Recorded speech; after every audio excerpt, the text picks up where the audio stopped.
Good morning student. हम पढ़ रहे थे स्पेशल जनरल एंट्रीज, जो स्पेशल ट्रांजैक्शन से रिलेटेड है वो पढ़ रहे थे।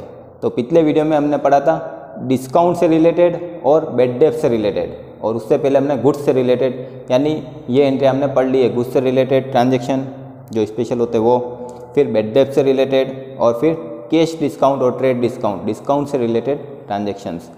आज हम पढ़ेंगे फर्स्ट तो है टैक्स, सेल्स टैक्स से रिलेटेड, जो अभी जीएसटी है, पहले सेल्स टैक्स नाम था, तो उससे रिलेटेड ट्रांजैक्शन।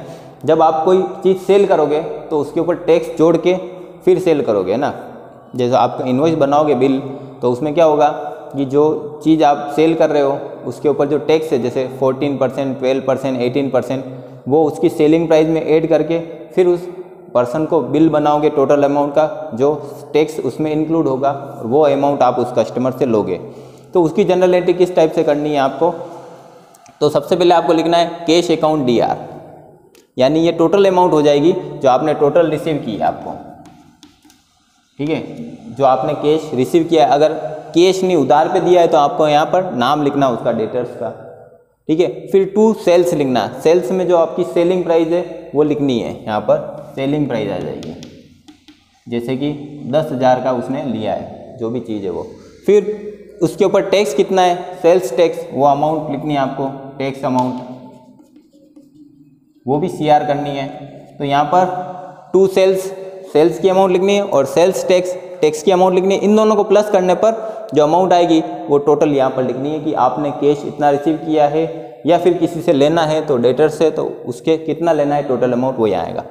तो ये टैक्स की एंट्री इस तरीके से करते हैं, ठीक है। लेकिन जब हम खरीदेंगे तो उसकी एंट्री, टैक्स की कोई एंट्री नहीं होगी, तो हमने जो जितना पेमेंट किया वो सारा हमारी कॉस्ट होती है, तो वो परचेज में ऐड हो जाएगा। तो केवल सेलिंग के टाइम पे ही ये टैक्स की एंट्री करनी है, इसीलिए इसका नाम है सेल्स टैक्स। अभी इसका नाम GST हो गया है, ठीक है। तो जैसे आप लिखोगे cash account DR to sales to tax, जो भी नाम है वो। Being goods sold for cash and collected sales tax, ये इसका नरेशन लिखना है आपको, ओके। अब ये जो टैक्स है ये हमारे लिए क्या, लाइबिलिटी है, क्योंकि ये टैक्स हमने अपने लिए नहीं लिया है, ये टैक्स हमको गवर्नमेंट को वापस देना पड़ता है, ठीक है।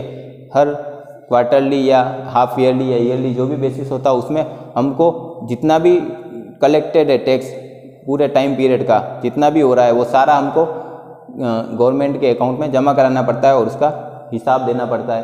तो ये जो हमारे लिए एक लाइबिलिटी, इसलिए इसको 2 में लिखा है, यानी लाइबिलिटी जब बढ़ती है तो 2 करते हैं, CR करते हैं, तो इसको इसीलिए CR किया गया है। तो ये जो लाइबिलिटी है ये हमको क्या करेगा, फिक्स टाइम पीरियड के बाद जब भी वो टाइम पीरियड खत्म होगा हमको गवर्नमेंट को देनी पड़ेगी, जितना भी टैक्स हुआ है। जैसे ये तो एक कस्टमर की एंट्री है, ऐसे ही आपने जितने भी कस्टमर आए थे उन सब की एंट्री की, तो जितना टैक्स हो रहा है यहाँ पर जो, उन सबको ऐड करोगे, और जितना भी महीने भर का या 3 महीने का जो भी टैक्स है वो सारा है, वो ऐड करके आपको गवर्नमेंट के अकाउंट में डिपॉजिट कराना पड़ेगा। तो उसके लिए जो एंट्री होगी वो ये है, on deposit of sales tax to government.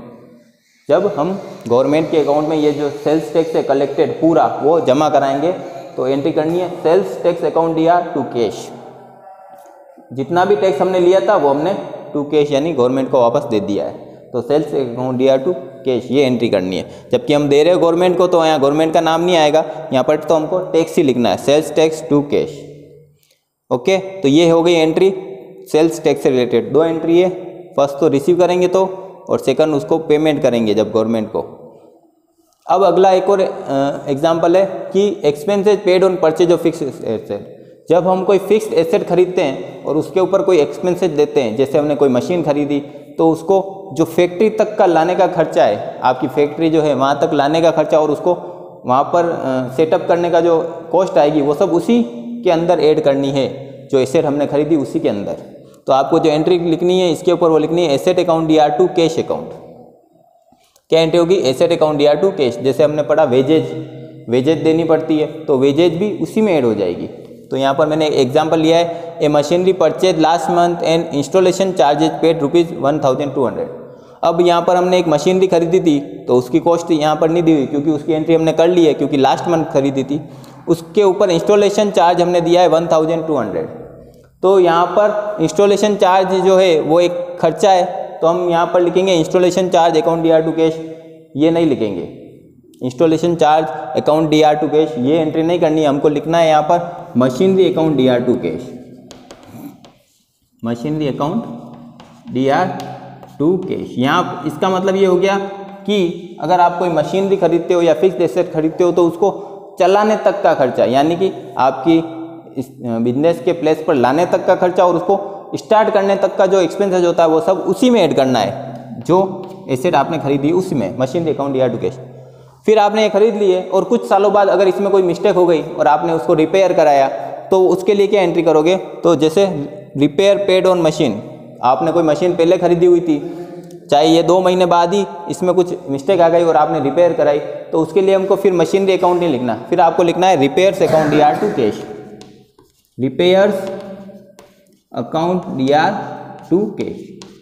यानी कि अगर आपके पास कोई पुरानी मशीन पड़ी हुई है और उसके ऊपर रिपेयरिंग कराई है, मोटर व्हीकल, फर्नीचर, चाहे कुछ भी हो एसेट, वो अगर आपने रिपेयर कराई है तो आपको repair account DR to cash लिखना है। लेकिन जब आप नई खरीद रहे हो किसी और से, चाहे पुरानी भी खरीद रहे हो किसी और से, और उसके ऊपर जो खर्चा हुआ है, यानी आपने ओल्ड मशीन भी खरीद सकते हो किसी से पहले से पुरानी पड़ी हुई, लेकिन आपके लिए तो नहीं है, आपने खरीदी है, उसके ऊपर जो भी खर्चा होगा वो उसी एसेट में ऐड करना है, ठीक है, machine account DR to cash, जैसे यहाँ पर हमने किया है।